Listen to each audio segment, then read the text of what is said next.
Welcome to Crit Hit Interviews. I'm Shrimp, and today I'm joined by Arlyeon. Hey there. And Lovi. Hello. And today we're interviewing Khide Hoskins from SCRAWL. He just made a game called A Walk Along the Wall. Hello, Khide. Howdy. How you doing today? Great. How about you? I'm doing pretty good. I'm pretty jazzed, yeah. It's great. But for those who aren't in the know, by the way, SCRAWL is in all caps. This can't be emphasized All caps. enough. All caps. SCRAWL, all caps. Oh yeah, I didn't pronounce that right. Here with Khide Hoskins from SCRAWL. Got it. There you go. SCRAWL. Now it's sounding right. You're welcome. Okay. Well, before we get into the game, I wanted to ask a little bit about you. So, what games have you been enjoying recently? In the past couple of weeks, really, since the new year, since it rolled over 2018, I've been binging pretty much 4 games in relatively equal amounts. You got Enter the Gungeon, great game, fun game. I suck at dodge rolling, which is ironic. You got Nuclear Throne, which has probably the world's least helpful dodge rolling, but regardless is a Flambeer game, and therefore is probably the best feeling thing you've ever played. So that's pretty fun. Then you got Path of Exile, which is just a classic thing, great to play with friends. Love the hell out of that. And some SteamWorld Heist, because it's cool. It's XCOM, but 2D and not as hard as XCOM. I actually cleared the original XCOM, which means I'll probably be able to clear SteamWorld Heist. I played the original SteamWorld and was like, it's good. It's entirely unrelated, aside from the fact that it's in the same universe and has that same kind of signature art style. Yeah.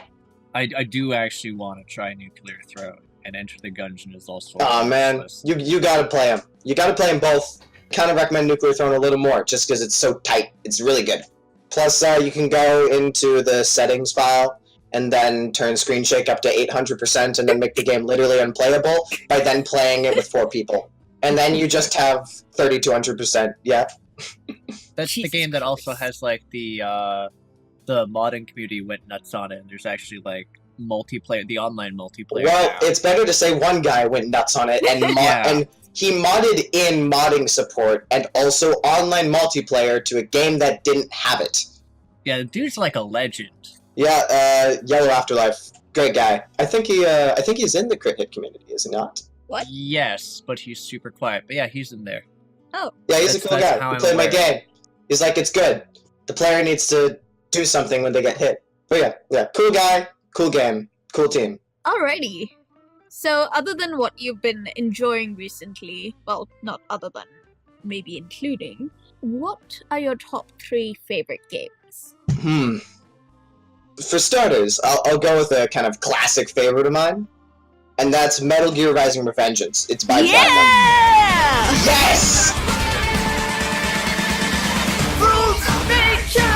It is so good. Freaking love It's it. so good.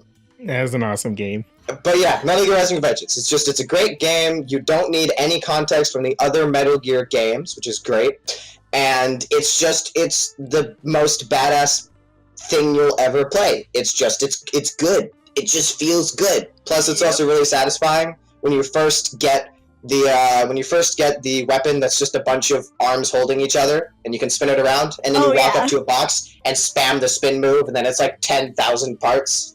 Yeah. Best game ever made, aside from the other 2 games I'm gonna mention. It was 3, right? It was 3. Yeah, it's 3. Let's see. Just before the end of 2017, I spent the last week of it. It was in a kind of lull during development, so I was just kind of sitting there waiting for some stuff to roll in. So in that time, I was playing a lot of Night in the Woods. I picked it up a while back, but I just wasn't able to get into it when I first picked it up. I played like maybe an hour and then just never finished it. So I picked it up, started a new save. It was just after they put out the Weird Auto update, which added a bunch of side content. And that has to be... I beat it in like 3 days, but I have to say that has to be single-handedly the most emotionally attached I've ever felt to both video game characters and a setting. Highly recommend it. Fantastic game.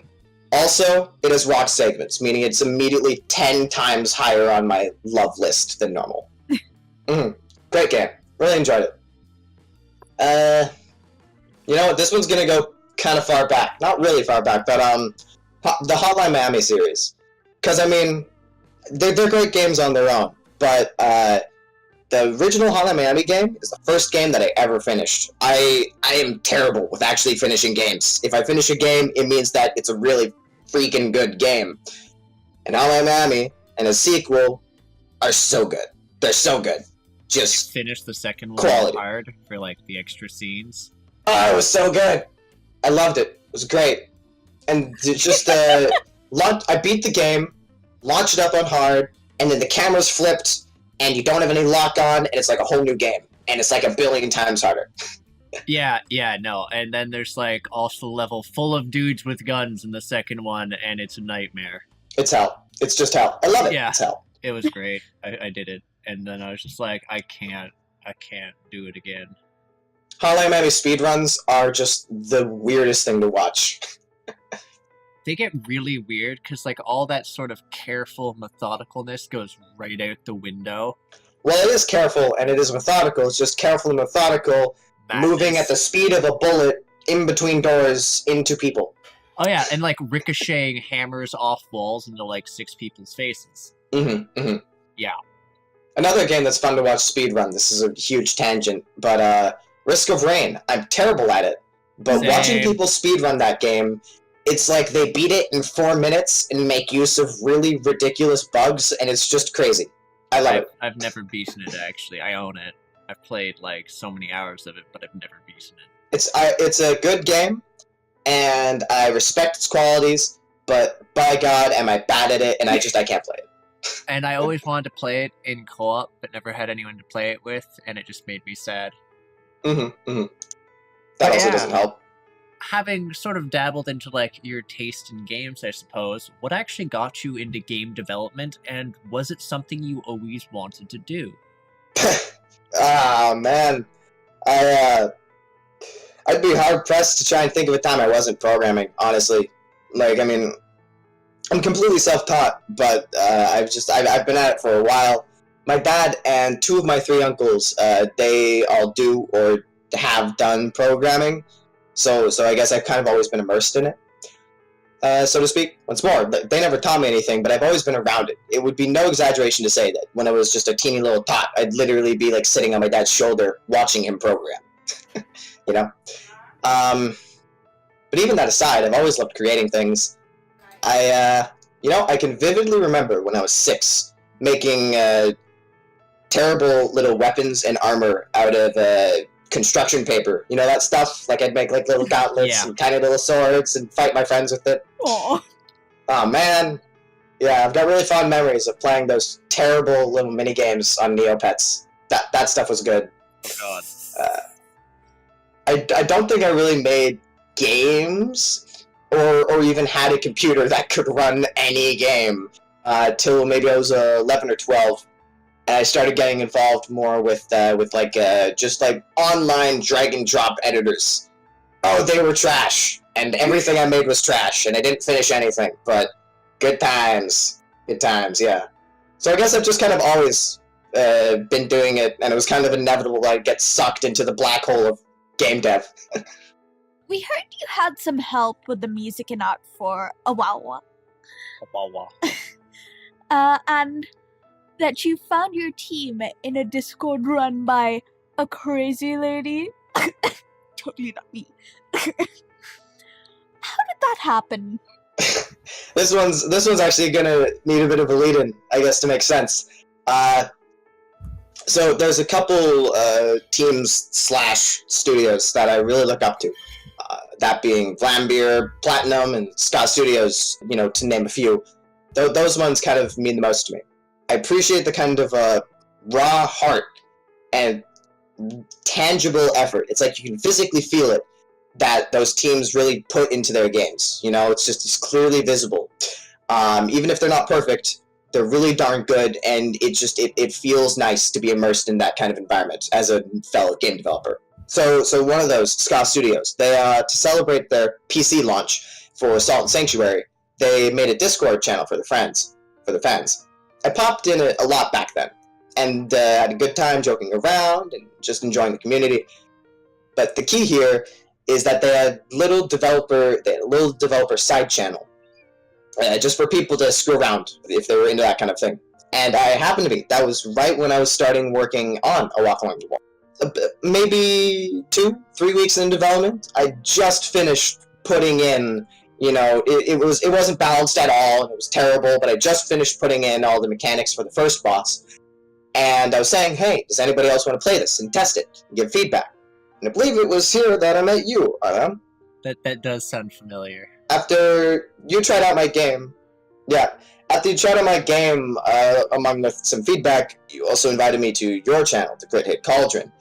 And that, on its own, is a great place to go. It was a fantastic resource for me to be able to speak with the other people on there. That's where I found a couple good QA people. But more than anything else, in its developer section, I was able to find Sean Fika, the absolutely fantastic composer for A Walk Along the Wall, among some other things. Just great guy, great music. I mean, I know I'm the guy who made this, so everything I say you should take with a grain of salt, but I fully believe in the quality of his work. Just Oh yeah. Splendid stuff. Fantastic. I mean, he composes shit for Critical Role. Yeah, he does. That's a pretty good check mark on your resume. He's Yeah. also part of one of the really good groups, orchestral groups here in Ontario. Yeah. He does. Yeah, he does percussion among too many things. Yep. Too many things. Yeah. Too many That guy is going to die 10 years early because of how much time he spends doing music and not And teaching Okay. people. Okay, or so eating. he invited us to see one of his things, right? And he messages us like at 2 a.m. the previous night, and he has to get up at like 7 a.m. the next day, and he's like, yo, I'm really excited and gutsy, but it's like, Jesus Christ, dude. So, he Yeah. walks to this thing where he's doing the parts for more than one person, by the way, on no sleep. Yep. He's sent me some recordings of some of his parts, and he's playing 5 instruments that's normally meant for 5 people. I mean, it's not necessarily like, air, but, you've got drums and then cymbals and like a triangle and some other stuff and a xylophone, whatever, and he's doing all of it, and it's insane, and I can't believe it. It's just great. And that's Love that why guy. he's not actually able to attend the interview today. Yep. Is he's off Too busy doing a being gig. awesome. But seriously though, guys, I really recommend you give the soundtrack a listen, even if you don't check out the game. It's good. Yeah. Oh yeah. Game shit, don't even touch it. Soundtrack, 10 out of 10. So, what were your inspirations for the game? Funnily enough, it's actually got some pretty garbage inspiration when I think about it. I mentioned earlier, SCRAWL Studios. James Silva, the guy who made it a good couple years ago, he just in like a 3-week jam, he just wanted to do something. Made a game with zombies in it, but misspelled terribly, with like numbers thrown in there. It's actually an incredibly cringy title, and I hate it. It was this pretty basic 13-minute long top-down twin-stick shooter, and just like hordes of zombies and some other bad guys come and attack from all angles in this like medium-sized arena. You go around, you pick up new weapons, and you shoot the shit out of them. The game itself was actually pretty uninteresting. While it serenades you with a song about zombies. Yeah, the song that this guy put together, it's just... The song is pure fun. It is amazing. If That's you look one it up, way to it's I made a describe game it. with zombies in it is the name of the song. It is just pure joy and makes the whole thing just so endearing to play. It's also like a buck, but also it's on the Xbox Live Indie Games, so you probably can't get it anymore. It's not even close to a perfect game, but as I mentioned, I can really respect when you can feel the devs' effort that they put into this thing. And just the heart and passion that guy has for games is just so obviously present that it made it special to me. So I was like, I want to make a top-down twin-stick shooter. So I did. And there's also hordes of zombies, but the zombies are much less nice. And also explode less. So I guess that's a pro. Unless you turn up blood all the way, and then there's blood all over your screen, and you're like, yay! I mean, Yeah. I was gonna also argue that there's no sweet zombie vocals. Sadly, there aren't any sweet zombie vocals. I would have added those, but I didn't because I am not the best at zombie vocals or sick guitar solos, and it also didn't quite fit with the theme when Sean had already made such fantastic on-theme music. It almost would feel like a betrayal. You should totally make it so that there's an optional thing that you can download. April Fool's update. Yeah. Just like you singing horrible karaoke. That or you like have squeaks like just zombies that make those sounds. No. God, no. It would be so horrible because it would be awful because of how many you kill. That's the point. Your ears would be so sad. When I first added the sound effects for killing enemies, I immediately realized that I needed to make a cap so that if, let's say there's 10 zombies that are dying at a given point in time, and then you kill an 11th one, then it just gets rid of the sound effect for the oldest one, because that stuff, it stacks, and it ghosts, and oh my goodness, does it blow your eardrums out. Like, the first time I added that sound effect, and used a shotgun and killed like 10 dudes, and then 10 more dudes, and then 10 more dudes, my ears were just gone. Nothing left. Debris, blood everywhere. It was terrible. So that's why you only hear 10 zombies dying at the same time. Long story short. Makes sense. Sick trivia fact, you can take that to the bank. Yeah, a little known fact, you actually died during the development of this when your ears were blown out completely. And you are now the zombie. Luckily, I don't believe in death, so I just kind of got back up. What was the hardest challenge you ran into while making the game? Oof. I definitely have to say the final boss. Both just beating it, but also actually making it. Since I first sketched up ideas for all the bosses, I had a pretty clear idea of where things were going. And until I started working on the final boss, I'd recommend you probably skip this part if you'd like to avoid major gameplay spoilers, because it's kind of getting to the nitty-gritty. So yeah, I'll give you a second for that. So spoilers incoming. The final boss is this massive monstrosity of tentacles. Insert Lovi joke in the quick review, and it combines pretty much all the mechanics of all the previous bosses into this massive challenge that really brings out everything that players encountered this far. And of course with its own twist, because it's also its own boss with a bunch of tentacles that fling around and eat you and like drag you in and throw you around, and it's terrible. I'm really proud of how it turned out, but making that thing was not easy. Oh my god. I spent 2 months just programming those tentacles to make them render properly and look really good and act really good. I spent way too much time on making a thing that doesn't interact with the player at all and just looks cool. It really does look cool. Yeah, I'm really happy with how those turned out. I think they're really nice. Yeah, the first time I saw that, I was like, holy shit. And then when the ones that do interact with you grabbed the player, I was like, holy shit. It was awesome. Walking into the final product relatively blind of like how it had evolved over time was actually impressive. Thank you. I'm quite proud of it as my first real commercial work. I haven't really finished anything before this because I just kind of ran out of inspiration, or the idea itself didn't really hold. But this, it was really tight scale. From start to finish, as I mentioned, I had the whole thing planned out when I first made it. I'm like, 5 bosses, boom, done. And then I did it. So that felt good. Yeah. I really am proud of how it turned out. So, we probably just heard the answer to this, but what was your favorite boss in AWAW? Either just to work with, or how it turned out in the end? This is kind of a 3-way split answer, based off of whether I'm playing the game, whether I'm making the game, or and then I guess I've got a close tie. For starters, what's it called? Nominee that didn't get it for this is, I have to hand it to Sean here. His song for the 4th boss is so good. It really brought out everything about that boss, and it was timed perfectly to it. And I think it really brought out all the best features of it and made it so much more intense. 94 will seconds always in, hear halfway through that song. fight, you know what I'm talking about. It gets good. Oh yeah. So it's close.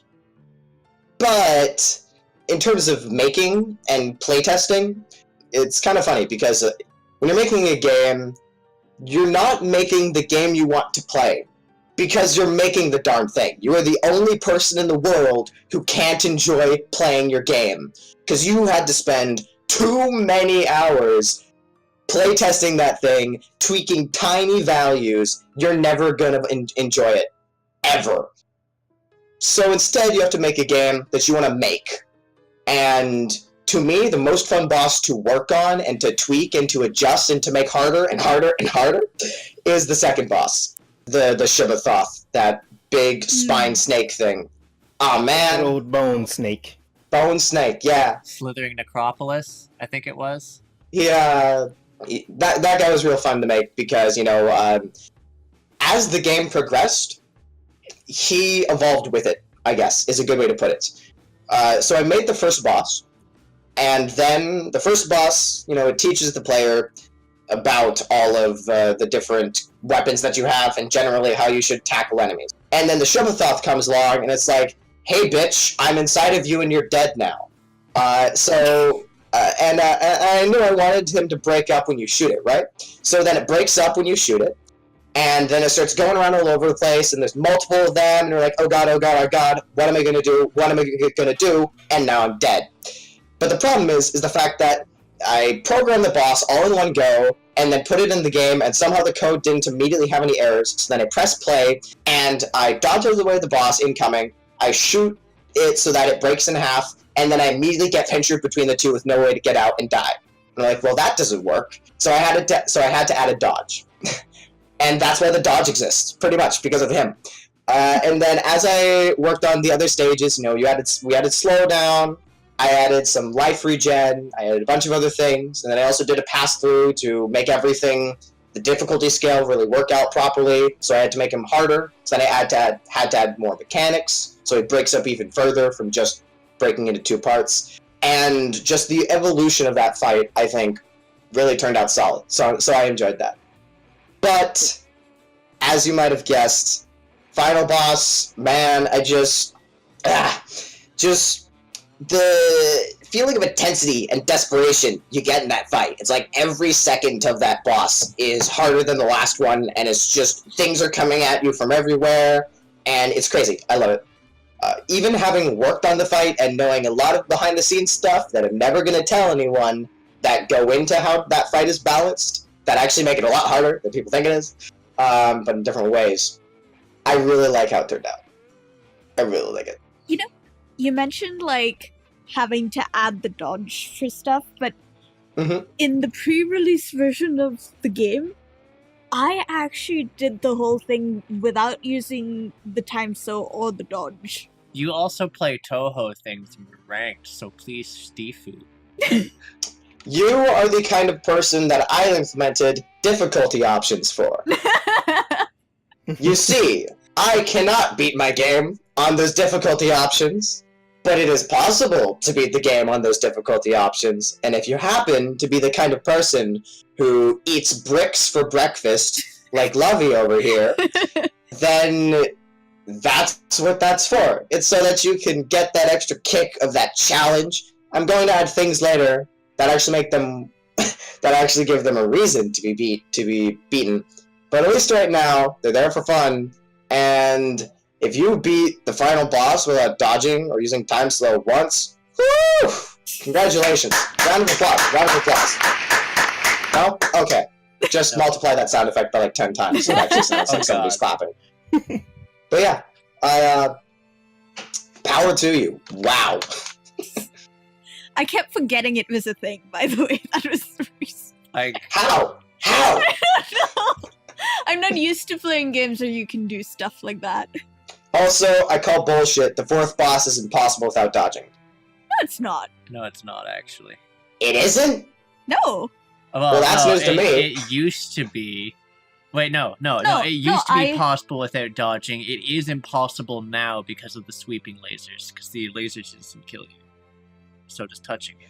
Oh, by pre-release you meant months ago. Yeah, Okay. no, she meant Mid, No, you meant no, mid-development. I actually like the one where you were like giving for testing the saves and stuff.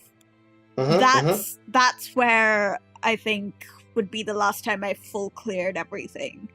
Okay, so like, So you haven't played the launch version yet. That's what you're saying. No, I Yeah. haven't. The launch version, the 4th boss, is straight up impossible if you don't dodge. Why do you think I didn't clap?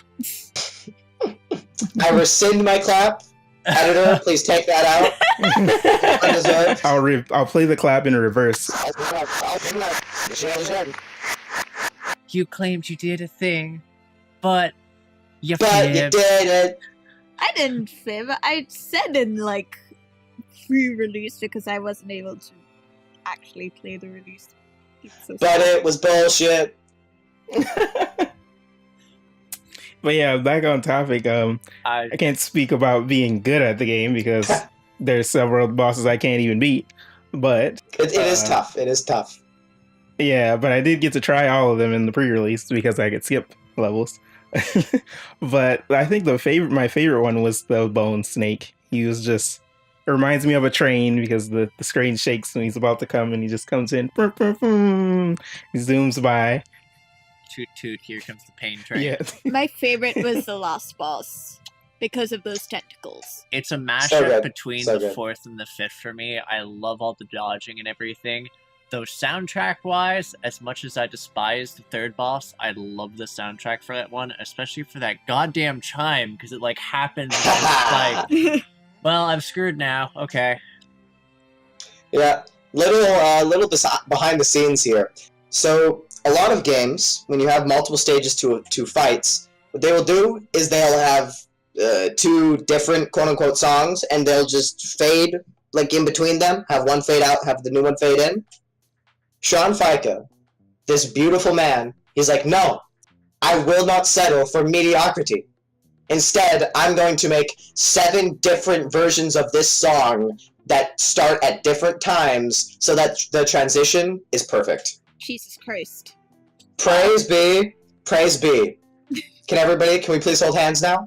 Yeah. Yes, that's right. Yes, that's right. Actually, absurdly awesome. All hail Sean Fika. Okay. Wow. Now we're good. Okay, we're done. Thank you for coming with me. I do remember that you've talked about other games, in fact, that you had planned before A Walk Along the Wall came out. So, with that in mind, can we expect another game or few from SCRAWL? I was gonna correct you if you said that wrong. No, it's all caps. I'm the one who brought it up. Come on, man.